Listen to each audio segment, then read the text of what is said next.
Sir Tony, we only have almost a week bago po ito pong muli po nating pagsalubong or paggunita ng pista ng patay, yung tinatawag po natin ng Undas. And as early as pagpasok po ng Oktubre, may mga kababayan na po tayo, no, na nagsasagawa ng paglilinis sa mga sementeryo, ayan, nagpipintura po ng mga anitsyon itong mga kababayan po natin na yumaon na sa buhay.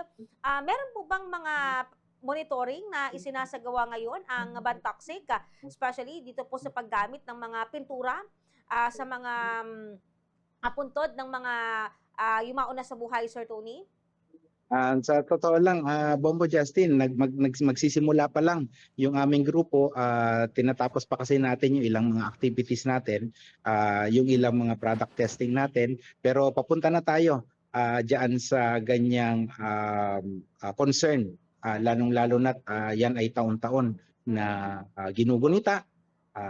Pinaglalaanan natin ng oras at panahon para naman doon sa ating mga yumaong mahal sa buhay. At tama po yun, no?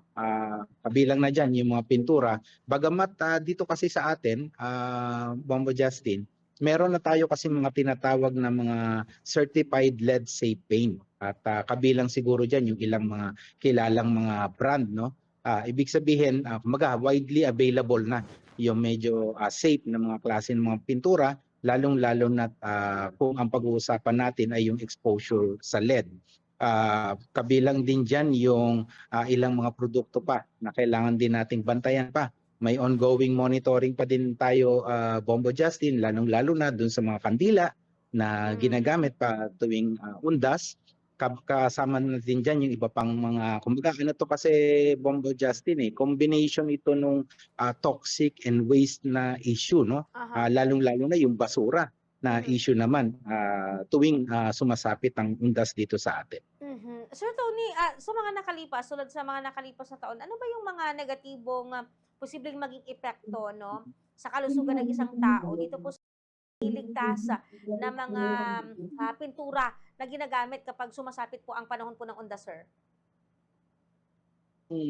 Hindi certified lead safe paint yung gamit ng ating mga kababayan, kumbaga basta-basta kung anong klase na lang na pintura na ginamit. Unang-una, pagdating doon sa exposure, may expose talaga siya. Siya mismo, no, yung nag-a-apply nito. At kung dumating naman yung pagkakataon na bibisita na yung ating mga kababayan, sila rin mismo ay may expose. Sa papanong paraan, una, alam naman natin, pag may puntod tayo, madalas yung mga bata, ipinapatong pa natin doon, no? Doon sila nakaupo. Ginagawang upuan, yung mga puntod din ginagawang kainan, no, pinapatungan ng pagkain. So napakataas ng chances na sila ay ma-expose pagdating sa lead. Ikalawa pa ay yung mga kandila na posibleng gamitin, no, kung ang kandila na gagamitin nila ay yung ipinagbabawal na lead core wick, ibig sabihin yung mitya na gamit nito ay yung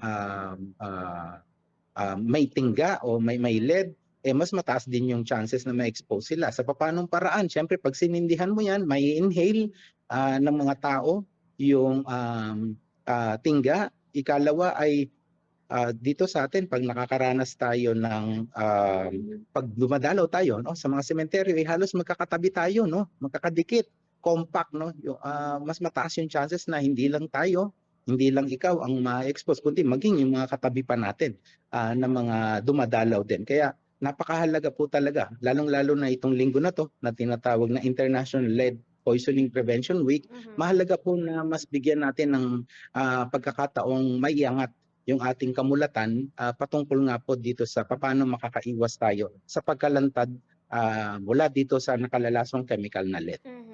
Sir Tony, meron ba kayong mga ipinapayo na maaaring gamitin alternative nitong ating mga kababayan, ano, na instead gumamit ng mga yun nga, mga pintura or yung mga nabanggit pa natin, yung mga uri po ng kandila, though hindi kasi natin talagang maiaalis, no, yung paggamit po ng kandila kasi naging part po ng tradisyon ng mga Pilipino yan kapag sumasapit po ang panahon po ng undas, Sir Tony. Unang-una, pagdating nga po doon sa pintura, meron na po tayong mga lead safe paint, mga certified lead safe paint na mga available sa ating mga pamilihan o sa mga hardware kung bibili man tayo. Yun lang po sana yung ating gamitin at makakasiguro po tayo na kumbaga in terms of concentration ng lead, ay pumasa na po ito doon sa standards o regulations na meron tayo. Yun na lang po sana yung gamitin natin, lalong-lalo na madalas naman po pambato na pintura yung ating bibilhin. Iwasan na rin po natin yung masyadong makukulay na klase ng pintura, bagamat alam naman natin mas plain puti o kaya itim siguro, no, yung madalas na ginagamit pagdating ng undas. Basta siguraduhin lang natin na certified lead safe paint yung pintura na ating gagamitin. Ikalawa, mahalaga din po dun sa pagpili ng klase ng mga kandila na gagamitin.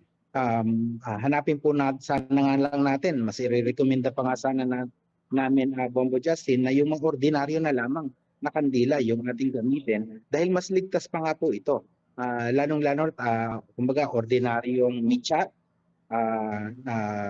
ang gamit, no? At hindi po yung mga ipinagbabawal na mga lead core wick na mga kandila. At syempre sa panghuli ay iwasan po talaga natin na maglikha pa tayo ng mga panibago o dagdag na basura pagdating sa undas dahil sa alam naman natin taon-taon na lamang pag tayo po ay nagmo-monitor sa ating mga sementeryo, himlayan ay talagang santambak po na basura ang nalilikha. Sumunod po tayo doon sa lituntunin ng mga administrators, ng nangangasiwa ng ating mga sementeryo at syempre yung mga regulasyon patungkol dito para lang po makaiwas.